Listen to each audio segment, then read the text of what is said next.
Assalamualaikum warahmatullahi wabarakatuh. Dulurku semuanya, pada video kali ini saya akan sedikit menanggapi statementnya Panji yang kali ini sedang ramai dibicarakan. Entah kenapa dan ada angin apa, tiba-tiba Panji membandingkan Ormas NU dan Muhammadiyah dengan FPI. Ini ada apa? Apa masalah Panji dengan NU dan Muhammadiyah?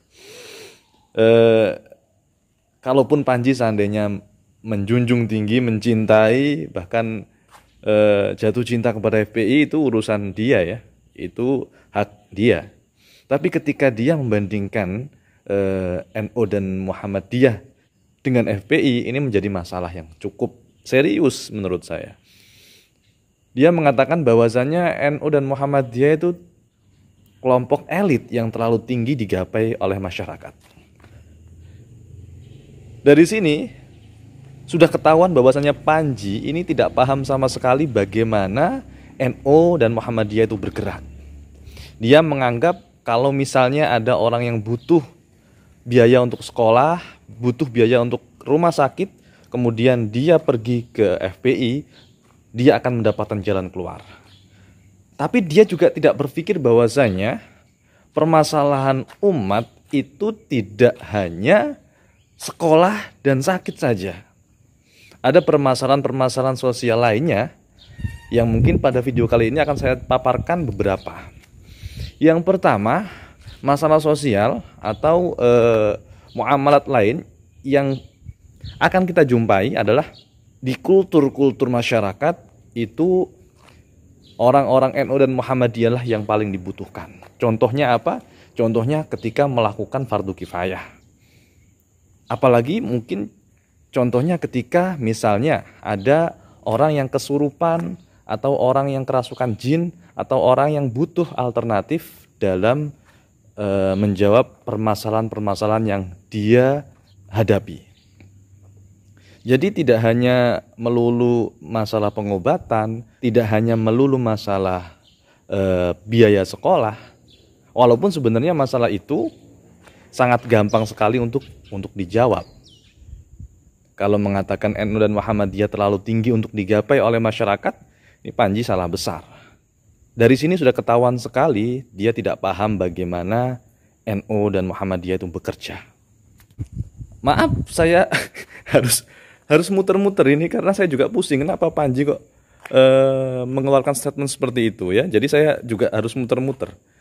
Karena menghadapi orang pusing itu kita juga harus pusing kadang-kadang ya. Jadi begini,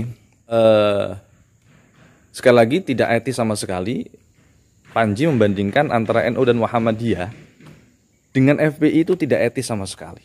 Kalau kita lihat dari sisi sejarah, tentu ormas mana yang ada lebih dulu kita sudah mengetahui bersama. FPI itu ada dari tahun 98, sedangkan NU dan Muhammadiyah itu ada sebelum Indonesia merdeka loh. Gitu kok masih ditanyakan apa jasanya, apa sumbangsinya kepada masyarakat. Ini nggak lucu Panji, nggak lucu sama sekali gitu loh. Kalau mau stand up ya yang lucu gitu loh. Ini garing sekali membandingkan dengan ormas yang dibubarkan oleh pemerintah secara resmi. Dan yang kedua, saya sendiri sebagai warga Nahdlatul Ulama, bukan kok saya riak ya, tapi keberadaan saya di masyarakat itu jujur dibutuhkan gitu loh. Ya contoh ringannya mimpin tahlil, mimpin yasinan, memberikan ceramah ya. Itu contoh konkret dan contoh yang kita hadapi sehari-hari. Kemudian Panji mengatakan bahwasannya NU itu jauh atau terlalu elit untuk digapai masyarakat bawah. Ini juga salah besar.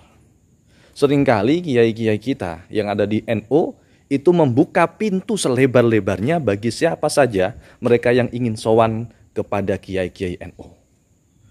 Kalaupun yang dimaksud adalah yang struktural, ya kita harus pahami bersama dong. Kalau struktural itu kalau misalnya ada perlu, itu juga harus secara terstruktur. Ada mekanisme-mekanisme yang harus dilalui. Tidak hanya selonang-selonong saja.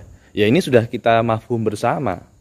Tapi kalau kiai-kiai NU yang kultural, pintunya terbuka selama 24 jam untuk umat.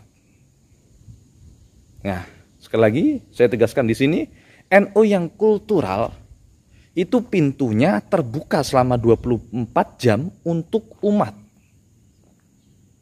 Apa contohnya?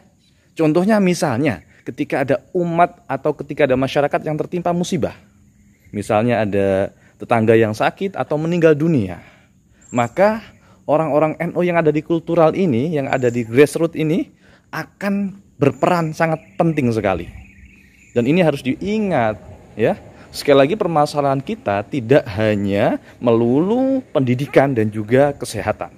Tapi ada masalah-masalah lain yang juga penting, yang juga setiap hari kita jumpai di masyarakat. Oke, Panji, dengarkan saya. Jadi statement Anda itu terlalu pongah menurut saya. Anda tidak paham bagaimana NU dan Muhammadiyah bekerja. Mereka sudah punya bagiannya masing-masing. Jadi